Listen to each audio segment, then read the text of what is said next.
Hola, yo soy Camila Zuluaga y esto es La Intérprete. Bienvenidos. Por muchas razones, Sebastián, y lo saludo como siempre en este podcast. Bienvenido usted también. ¿Qué tal, Camila? Un tema que a mí me gusta mucho porque lo que sucedió en Chile pues nos va a afectar a todos de alguna manera, yo creo. Exactamente, por muchas razones, como lo decía, vamos a hablar del plebiscito que vivió Chile el pasado 25 de octubre para cambiar su constitución, que es uno de los hechos políticos más relevantes de América Latina en la última década. El apruebo ganó por una mayoría muy grande, 5.885.721 votos, que son el 78,27%, frente al 21,73% del rechazo. 4 de cada 5 chilenos quieren dejar atrás la Constitución de 1980, que fue promulgada por la dictadura de Augusto Pinochet. Sí, Camila, y digamos que el pueblo habló claramente, pero hay que decirle también a la gente que faltan muchos pasos, ¿no? Este es el primero de muchos pasos, pero si con esta votación, Camila, el proceso tendrá gasolina y legitimidad suficiente para diseñar pues cambios radicales o cambios muy diferentes a lo que había. Lo que sigue es que el próximo 11 de abril los chilenos irán de nuevo a las urnas para elegir una convención constituyente. Es un cuerpo, Camila, de 155 personas que además estará compuesto necesariamente por mitad hombres y mitad mujeres. La convención, además, Sebastián, tendrá 9 o como máximo 12 meses para redactar y trabajar en la nueva constitución, que será un proceso pues muy difícil. Y después se va a volver a realizar un plebiscito ratificatorio o de salida que será convocado por el presidente de la República, en donde nuevamente los ciudadanos elegirán si aprueban o rechazan esa nueva constitución. Es decir, se ponen de acuerdo, pero después de ponerse de acuerdo, la ciudadanía vuelve y dice, sí estamos de acuerdo con eso que ustedes redactaron. Sí, porque no sabemos qué va a salir de esto. Yo creo que va a ganar otra vez el apruebo, pero sí faltan muchos pasos. Y yo creo, Camila, que Chile ha sido una suerte de eje y símbolo de un intenso debate político e intelectual en nuestra región.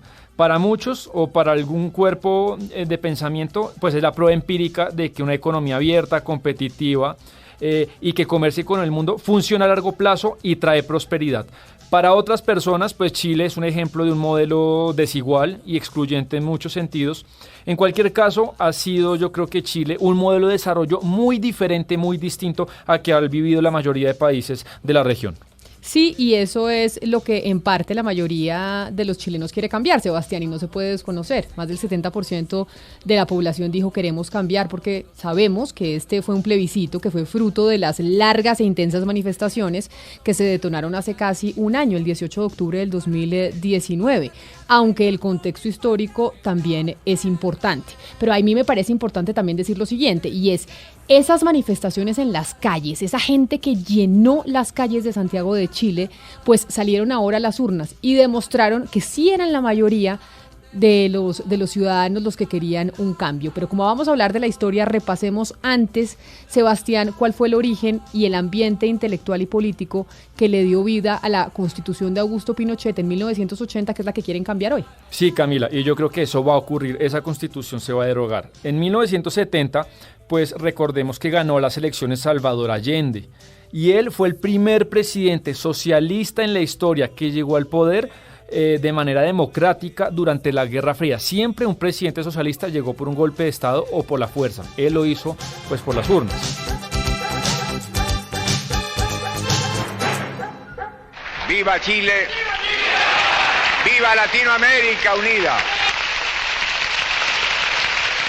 Hay jóvenes viejos y viejos jóvenes, y en estos me ubico yo.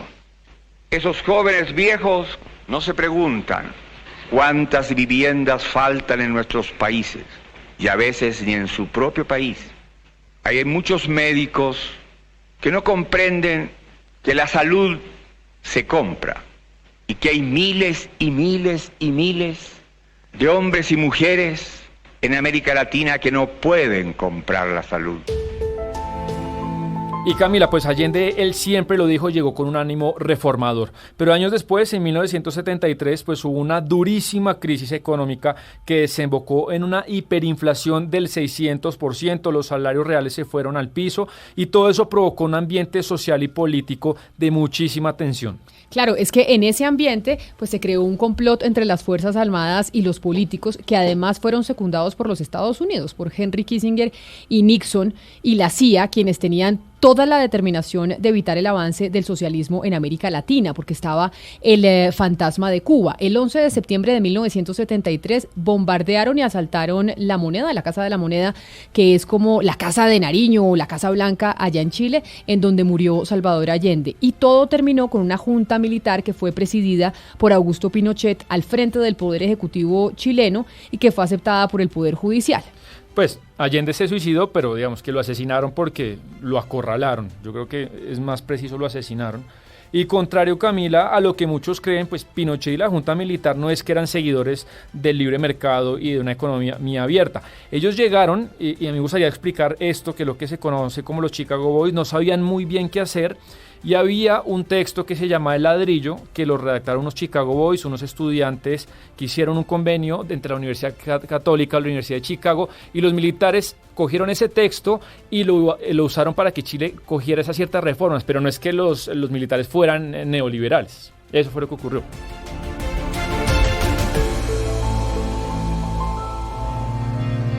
Chicago era una escuela distinta. Era lo que hoy día llamamos neoliberal, en ese tiempo llamábamos monetarista. Es un privilegio haber tenido clases con Milton Friedman. Esto de aquí es totalmente ajeno a lo que ellos han aprendido toda su vida.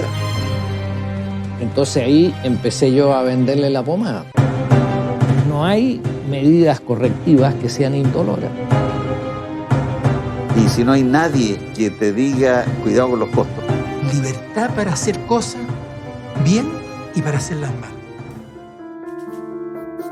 Exactamente, porque la Universidad de Chicago, una de las mejores universidades de economía en el mundo, pues básicamente estaba instaurando una política neoliberal en términos económicos y Chile la adoptó importada desde esa universidad, pero primero gobernó como presidente de una junta y después como presidente de la República Augusto Pinochet, cargo que fue ratificado en 1980 junto a la Constitución que hoy está vigente y es la que quieren cambiar gracias a un plebiscito que obviamente fue muy cuestionado y lleno de limitaciones democráticas, porque obviamente ahí estaban bajo una dictadura militar.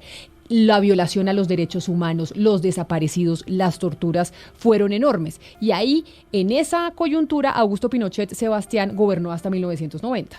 Sí, y hay que decir que pues fueron 17 años y en medio de esos 17 años, pues en gran parte fue la historia de un régimen tenebroso.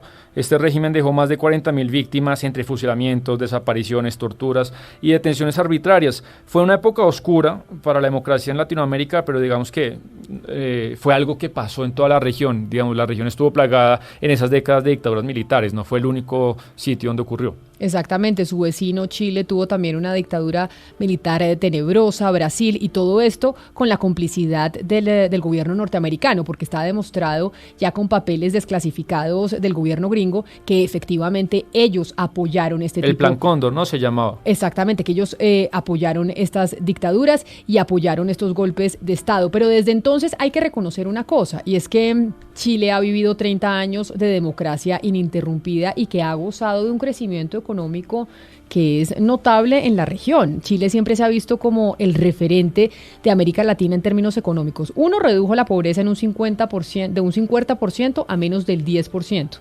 Y tiene con Uruguay el Producto Interno Bruto per cápita más alto de la región. Además, Sebastián tiene las tasas de homicidios más bajas del continente. Sin embargo, eso que dice usted es cierto, pero a pesar de que hubo varias reformas en todo este tiempo, se reformó bastantes veces la Constitución de Pinochet, pues al tener vigente esta carta, Camila, digamos que la sombra del dictador y lo que significó igual seguía muy presente en la política y en la sociedad chilena. Esto también creo que se trata también de una deuda y un debate histórico y moral, pues que nunca se terminó de cerrar.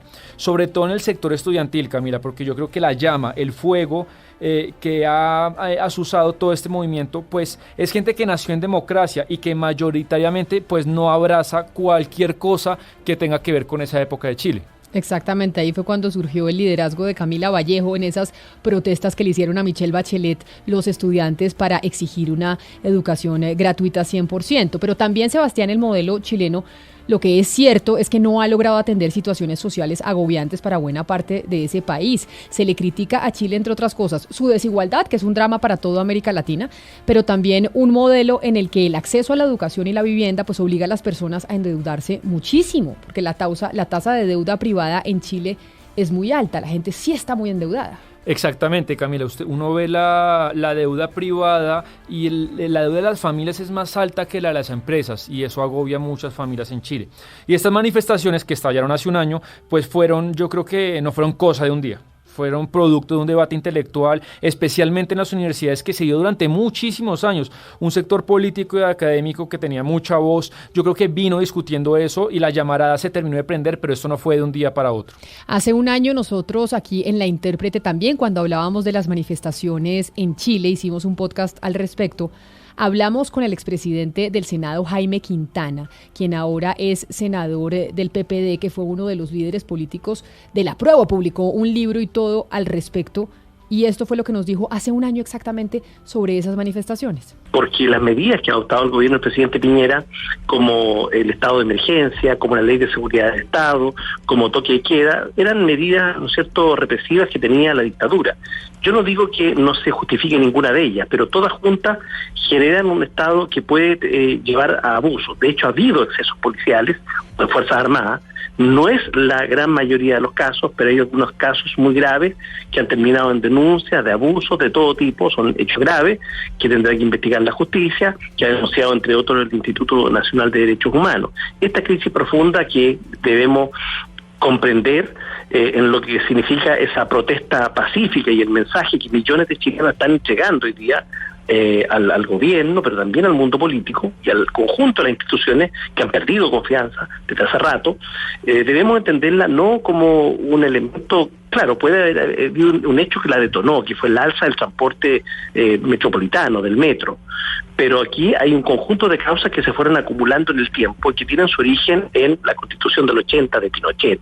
Eso no hay nadie que lo ponga en duda hoy día. Sí, esto decía el señor Quintana, y hay otro sector político, Camila, que creen que sí, se pueden hacer ciertas reformas o se deben, pero que esto del cambio constitucional es un camino muy riesgoso e innecesario. Uno de ellos es José Antonio Cast.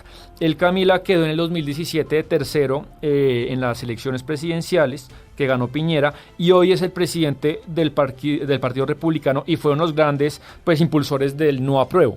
Dos grandes modificaciones, una plebiscitada a nivel ciudadano en el año 89 y otra realizada por el Congreso Pleno en el año 2005 y firmada por el expresidente Ricardo Lagos, aparte de otras 40 modificaciones menores que ha tenido.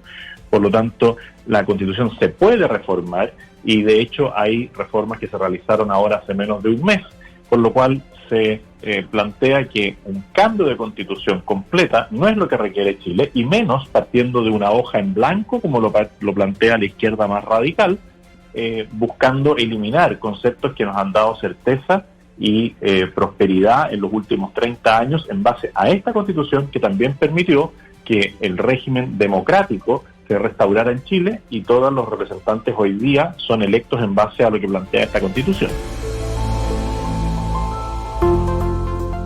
Cast, que perdió. Esa visión del señor Cast fue la derrotada en Chile por una mayoría apabullante. Pero esto que sucedió en el sur del continente es una alarma y una alerta, podríamos decir, para el resto de los países latinoamericanos. Recuerde usted, Sebastián, que las manifestaciones en las calles empezaron hace un año en Chile y después fueron expandiéndose por todo el continente, incluso hasta llegar a Colombia con el 21N. Sí, este tipo de cosas yo creo que le dan ánimos, le dan entusiasmo a las personas que creen que a través de la protesta pueden lograr que el Estado, el gobierno de turno les dé cosas, porque muchas veces dicen, no, ¿marcho para qué? Pues en Bolivia y en Chile se demostró que si sale mucha gente, obtienen resultados. Exacto, marcho para generar transformaciones sociales y políticas, pero también lo que nos demuestra es que estamos frente a una nueva ciudadanía, y no solo allá en Chile, estamos frente a una nueva ciudadanía en el mundo, en donde quieren que incluso su participación política no solo sea a través de la representación en los congresos, en los legislativos, sino también que se escuche directamente su voz, y la están haciendo escuchar en las calles. Hay algo que yo también creo de esto, Camila, es que hay veces que yo creo que en países de la América Latina descansa una excesiva confianza en lo que una constitución pueda decir. Porque, por ejemplo, nuestra constitución es muy garantista, la colombiana, y uno la ve y está llena La del 91. Sí, pero si uno ve en la práctica, la mayoría de colombianos no gozan de esos enunciados y de esos derechos. No digo que no los tenga que tener la gente, pero por el hecho de que Chile vaya a tener una constitución muy garantista, muy social y de cierto perfil, eso no es una garantía de nada. Vamos a ver qué pasa. Uno no puede criticar lo que saldrá del experimento constitucional porque no lo conocemos, pero sí creo que un enunciado en sí mismo no le garantiza a la gente derechos. Pues vamos a ver qué pasa en Chile. Un año queda, todavía un camino muy largo por recorrer, pero sin duda alguna es la puerta a una transformación social muy importante en el sur del continente que tal vez se contagie a otros países de América Latina. No sé si usted vio, Camila, me gustó mucho o muy interesante que creo que quedará para la historia una de las pancartas de la manifestación de cuando ganaron que decía una pancarta grande que decía borrar tu legado será nuestro legado. Exactamente. Entonces, ahí de pronto se termina de cerrar lo que hablábamos en el episodio de saldar la deuda de que Pinochet pues ya no está presente en el día a día. Y que muchos se preguntarán, bueno, pero esa generación no vivió a Pinochet, pero esa generación sí escuchó las historias de sus papás contando las torturas, contando las violaciones a los derechos humanos. Son generaciones que sí vivieron y que cada uno en sus familias tuvo algún desaparecido por la dictadura de Pinochet, y por eso esa nueva generación es la que quiere reivindicar lo que pasó en sus familias. Y por eso es tan poderoso lo que hicieron en las calles. Vamos a ver cómo sale en términos económicos y en términos sociales. Esto es todo por hoy en La Intérprete. Muchas gracias a ustedes por haber hecho clic en este podcast. Ya saben que si les gustó lo pueden compartir con sus amigos. Estamos en todas las plataformas digitales y suscríbase a nuestro podcast. Hoy La Intérprete se hizo posible gracias, como siempre, a los textos de Sebastián Nora, a la corrección de estilo de Diana Mejía, a la producción musical de don Gonzalo Lázari y a W Bernal, que hoy está enfrente de este cañón.